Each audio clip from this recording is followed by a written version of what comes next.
Time now for Fantasy Football Today for CBS Local. I'm Jamie Eisenberg. That's Dave Richard. That's Heath Cummings. We have the starts and sits you need for Week 14. It's the final week of the regular season. Hopefully, you're headed to the playoffs. Let's show you the players you should be starting and the ones you should be avoiding. We'll start, as always, with the start of the week, and that's Taysom Hill, set up for a great situation once again. He was a very good fantasy quarterback in Week 13 against the Cowboys, but he might be even better against the Jets. 24 fantasy points last week despite throwing 4 interceptions. When you run for 100 yards, you're in a great situation as a fantasy quarterback, and the Jets have allowed 22 or more fantasy points to 6 of the last 8 opposing quarterbacks that they faced. Taysom Hill should run wild against the New York Jets.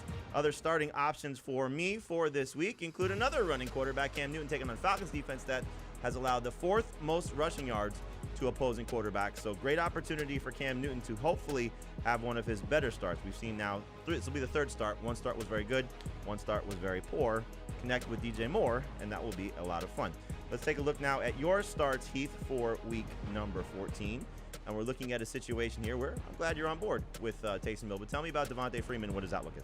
You just look at the way he's taken over this backfield early in the year, and really even in past years, we haven't seen a running back dominate the touches out of the backfield like Devontae Freeman has. Lamar Jackson's pass volume is up and throws to the running backs are up. You can feel pretty confident he's going to get 15 touches. He'll probably catch 2 or 3 passes. He is a surefire number 2 running back. You see Ezekiel Elliott on that list, who I am starting. I would start Freeman over Elliott. All right, understandably so, based on the track record for both of those guys recently. And we'll take a look now at Dave's starts as well, and maybe there's some crossover here, or maybe there's a little bit of a disagreement that we could have, and that is in regards to Brandin Cooks. So, Dave, does the quarterback matter, whether it's Davis Mills or Tyrod Taylor, or are you just starting Brandin Cooks regardless? I think the quarterback does matter. With Davis Mills, he's caught 72% of his targets. He's got more touchdowns from Davis Mills than he does from Tyrod Taylor. And I think that the Texans, call me crazy, are going to have to throw the football on this one. The last touchdown that Seattle allowed through the air to a wide receiver came in garbage time.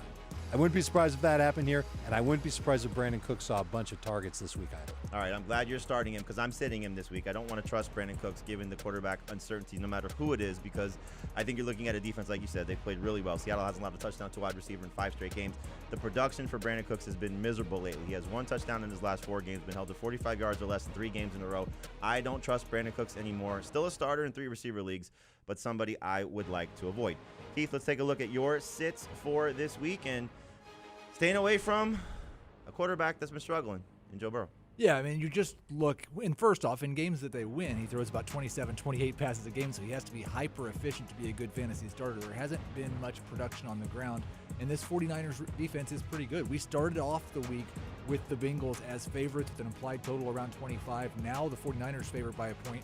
That implied total down to 22, 23. I don't feel great about the Bengals offense this week against San Francisco. Totally get it based on what we've seen from Burrow of late. Let's talk about your sits now, Dave, and a couple running backs here that fantasy managers have been relying on. Talk about JAMAAL Williams, though, because he didn't have the production that we loved last week, at least hoping we were going to love, stepping in for the injured DeAndre Swift. And he did it having the touches that we were hoping for. He had 18 touches, and he gave a single-digit fantasy production, only played 48% of the snaps. That's frustrating.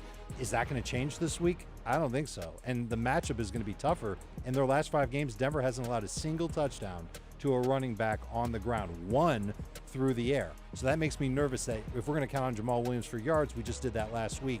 It didn't work out so well. All right, so we'll see how he does, stepping in once again for an injured DeAndre Swift. Big fantasy week, week 14, lots of implications. Hopefully, again, you're pushing for the playoffs, maybe a first-round bye, but win and get in, and the tournament will continue for you, and we will help you get there. Make sure you check out our Fantasy Football Today podcast, wherever podcasts are available. And, of course, check us out, CBS Sports HQ. We are live Monday through Friday at noon Eastern, most days, and Sunday, 10 a.m. Eastern.